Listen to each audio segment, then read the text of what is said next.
ငါမှစောက်အသေးကကွဲရသေးတယ်လူဟာမိကိုရှာတွေ့ုံနဲ့မလုံလောက်လို့ဓာတ်စီကိုရှာကြလကဘာတွေဘာတွေရှေရှာဘဲကြိုတွေမှာတက်ရှိတွေရှိနေသေးလဲရှာကြနဲ့ကို့ဘေးခန်းမှာဘသူတွေနေတာတောင်မသိကြတော့ညာထဲပျောက်တော်သူရှာရင်ကိုပြန်မတွေ့ရတော့သလိုတိုင်ပတ်ကြတဲ့အခါငါမှစောက်သေးကကွဲရသေးတယ်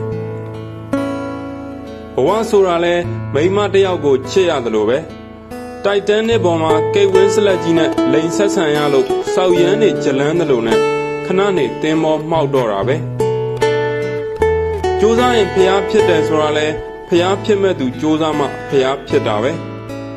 အကောင်းဆုံးဂိုးတွေဆိုတာကြက်တွေပါပဲလို့သိလိုက်ရသလိုငါမှစောက်အသေးကကွဲရသေးတယ်လွတ်လပ်မျှတပြီးလူလိုတန်မိုးထားတဲ့တိုင်းပြည်မှာသွားနေချင်တာမဟုတ်ဘူးကို့တိုင်းပြည်ကိုအဲ့ဒီလိုဖြစ်စေချင်တာ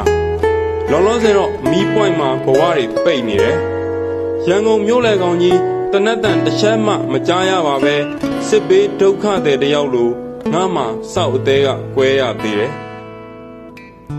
အချစ်ကရွှေချောင်ခံစားချက်တတ်မဟုတ်ဘူးစနစ်တကျတိဆောက်ယူရတာဆရာမကြီးတော်ကီတွေပြစ်ပြီးပလိန်ကြီးငါ့ကိုထားခဲ့လို့လင်ယူသွားတဲ့ဟာမကြောင့်ငါမှစောက်အသေးကကွဲရသေးတယ်နေကောင်ကရေရှမ်းလားနေကောင်ကအမီးရှည်တယ်လားတကယ်တော့နေကောင်စိတ်တက်ကနှုံချလို့အမီးမပါတဲ့ကြောင်လိုကြုံရနို့ဆိုပြီးကြီးလာတဲ့ကောင်မဲမလားငါမှသွားမရှိလို့ပဲမန်ဖီနေရတဲ့ခွေးတကောင်လိုအယူရှိပန်းနဲ့ငါမှစောက်အသေးကကွဲရသေးတယ်ကြားဘူးတာကအချစ်ဆိုတာဘဝရဲ့အလင်းရောင်ပဲတဲ့အိမ်ထောင်ရေးကတော့အဲ့ဒီအလင်းရောင်အတွက်ဆောင်ရမယ့်မီတာခပဲတဲ့မှောင်ကြီးမဲမဲထဲငါမှစောက်အသေးကကွဲရသေးတယ်မိုးကြိုးပဲပြစ်မွေပွေးပဲကိုက်ငါကန့်တာမလွမ်းလောက်ပေမဲ့ကွင်းပိုင်ကြီးကိုမပူဇော်လို့လူတွေပွားကြတဲ့အခါငါမှစောက်အသေးကကွဲရသေးတယ်ကြည်မျိုးအောင်